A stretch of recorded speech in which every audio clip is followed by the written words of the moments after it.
بسم الله والحمد لله والصلاة والسلام على رسول الله أما بعد. قال الله تعالى في القرآن المجيد والفرقان الحميد: شهر رمضان الذي أنزل فيه القرآن هدى للناس وبينات من الهدى والفرقان. صدق الله العظيم. محترم سامعین، السلام علیکم ورحمۃ اللہ وبرکاتہ. میں نے آپ حضرات کے سامنے قرآن مجید کی سورۃ البقرہ کی آیت نمبر 185 کا کچھ ٹکڑا تلاوت کیا ہے، جس کا معنی کے لحاظ سے میں تشریح بیان کروں گا. قرآن مجید میں اللہ تعالیٰ نے ارشاد فرمایا: شہر رمضان الذی انزل فیہ القرآن. رمضان کا مہینہ وہ ہے جس میں قرآن مجید نازل کیا گیا. ھدی للناس، لوگوں کے لیے رہنما ہے. وبینات من الہدی والفرقان، اور اس میں ہدایت کی واضح نشانیاں ہیں، اور وہ حق و باطل کے درمیان فرق کرنے والا ہے. اب ہم یہ دیکھیں گے کہ قرآن مجید اور رمضان پاک کا آپس میں کیا تعلق ہے. قرآن مجید اور رمضان پاک کا آپس میں بہت گہرا تعلق ہے.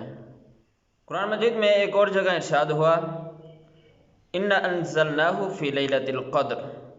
ہم نے اس قرآن پاک کو لیلۃ القدر کی رات میں نازل کیا. اب علماء یہ فرماتے ہیں کہ قرآن مجید جو اللہ تعالیٰ نے پہلی دفعہ نازل کیا وہ لوح محفوظ پر اتارا، یعنی کہ اللہ تعالیٰ نے لوح محفوظ پر یک بارگی نازل کیا، اور وہ بھی لیلۃ القدر، یعنی رمضان شریف کی لیلۃ القدر کی رات تھی. اور اس کے بعد دوسرا جو نزول قرآن مجید کا ہوا وہ لوح محفوظ سے بیت العزہ یعنی پہلے آسمان پر ہوا. بیت العزہ مقام ہے ایک، اس جگہ پر اللہ تعالیٰ نے اس کا نزول فرمایا، وہ بھی ایک بارگی ہوا. تو اس کے بعد جو تیسرا نزول ہوا وہ بیت العزت سے حضور نبی کریم حضرت محمد صلی اللہ علیہ وسلم کے قلب اطہر پر سلسلہ وار اور موقع و واقعے کی مناسبت سے نازل ہوتا رہا. اب یہ جو پہلا اور دوسرا نزول ہے، ان کے بارے میں یہ کہا جاتا ہے کہ یہ رمضان شریف میں لیلۃ القدر کی رات میں یہ نازل ہوا.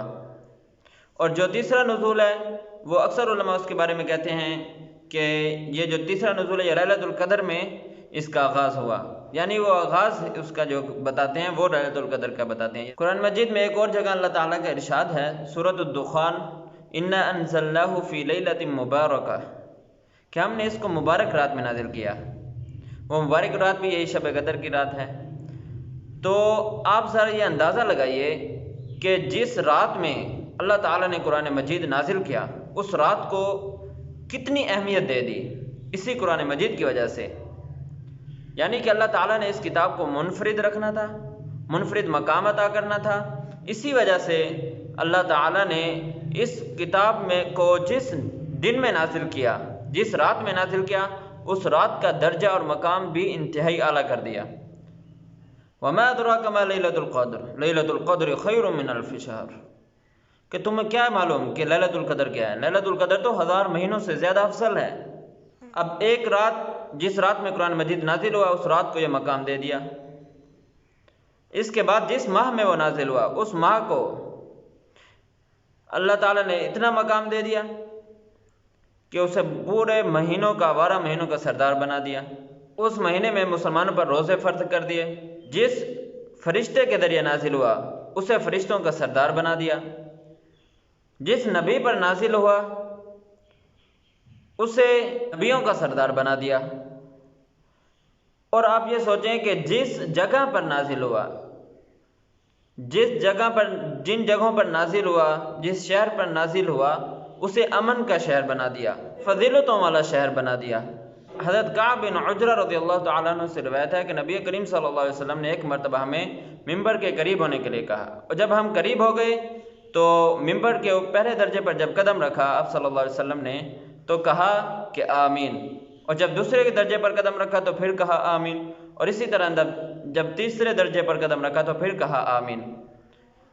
جب خطبہ نبی کریم صلی اللہ علیہ وسلم نے ختم فرمایا اور نیچے تشریف لائے تو ہم نے نبی کریم صلی اللہ علیہ وسلم سے پوچھا: یا رسول اللہ، ہم نے آج ایسی بات سنی ہے جو آج سے پہلے کبھی نہیں سنی تھی.